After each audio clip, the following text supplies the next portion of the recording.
type a book in America knowing full well that most Americans are not Muslim? Why would you provoke your potential book bias? Michael Hart said, "My choice is Muhammad. To lead the list of the world's most influential persons may surprise some readers and may be questioned by others, but he was the only man in history who was supremely successful on both the religious and secular levels." So Michael H. has said, I gave Jesus number 3. I gave my God and my Lord and my Savior number 3 because he didn't create Christianity. But Muhammad did for Islam. And Michael Hart said, I would have liked to choose Jesus Christ because I'm a Christian.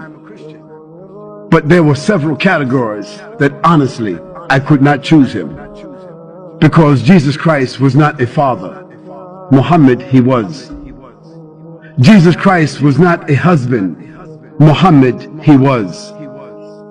Jesus Christ was not a statesman. Muhammad, he was. Jesus Christ was not a warrior. Muhammad, he was. And Jesus Christ was not a ruler. Muhammad, he was.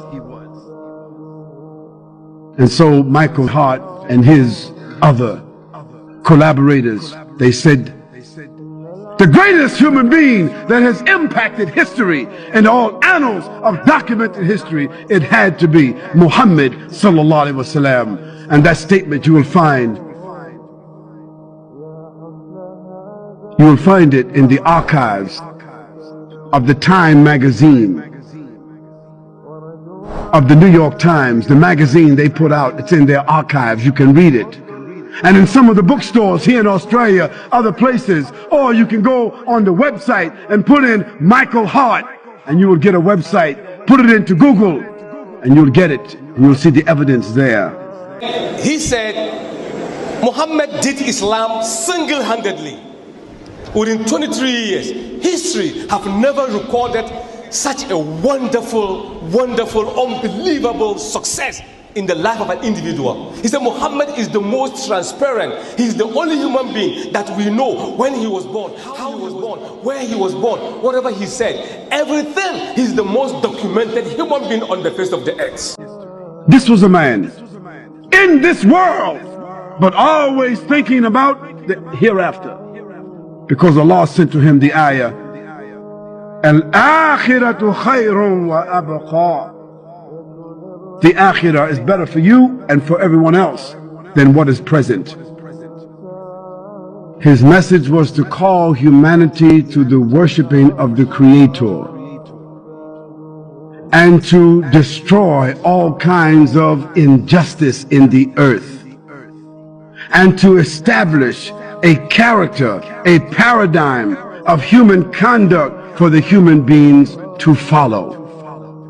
If one reads the Quran, you will see on every page that message comes through on every single page. This is what sets Muhammad, peace and blessings be upon him, from any other ruler, any other prophet, messenger, individual. O Muslims and non-Muslims, there's not a person in the whole of history that can compare with Muhammad sallallahu alaihi wasallam. Then he said, Peter, I'm not happy to say Muhammad is number 1. I don't feel comfortable, but he is number 1.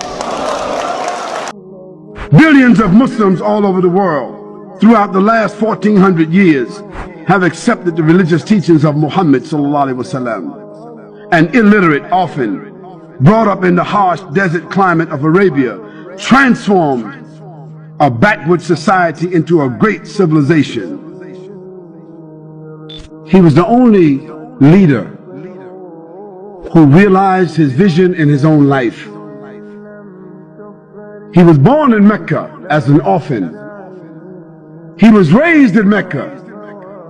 He was driven out of Mecca. He was punished, had to flee. He was persecuted. His followers were killed. But Allah allowed him to come back 23 years later as a victor, as a conqueror. And when he came back, he gave everyone amnesty. He realized his vision. And after that,